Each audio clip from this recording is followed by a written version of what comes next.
ঘিওরে আইন শৃঙ্খলা কমিটির সভা অনুষ্ঠিত। মানিকগঞ্জের ঘিওর উপজেলায় আইন শৃঙ্খলা কমিটির সভা অনুষ্ঠিত হয়েছে। মঙ্গলবার 28 জানুয়ারি সকাল 11টার দিকে ঘিওর উপজেলা প্রশাসনের আয়োজনে উপজেলা পরিষদ সম্মেলন কক্ষে এই সভা অনুষ্ঠিত হয়।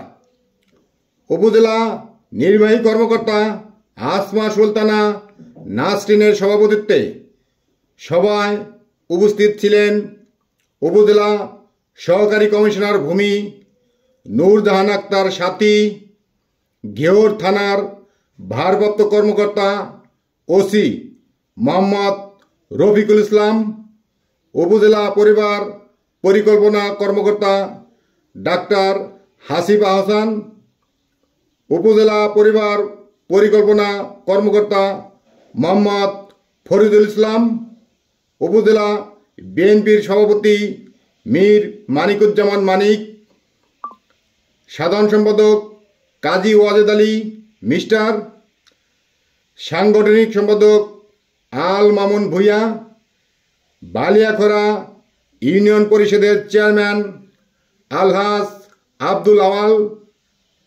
বানিয়াজুরি ইউনিয়ন পরিষদের চেয়ারম্যান এস.আর.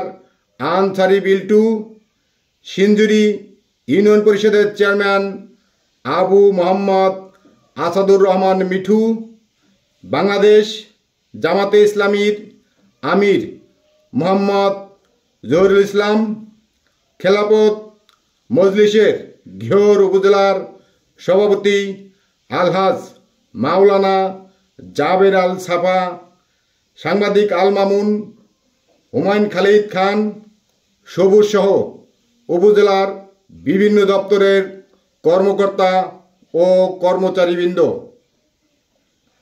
উপজেলা নির্বাহী কর্মকর্তা আসমা সুলতানা নাসরিন বলেন, মাদক, বাল্যবিয়ে, বিভিন্ন অভিযান সহ আইন শৃঙ্খলা রক্ষার্থে সবাইকে ঐক্যবদ্ধ হয়ে কাজ করার আহ্বান জানান।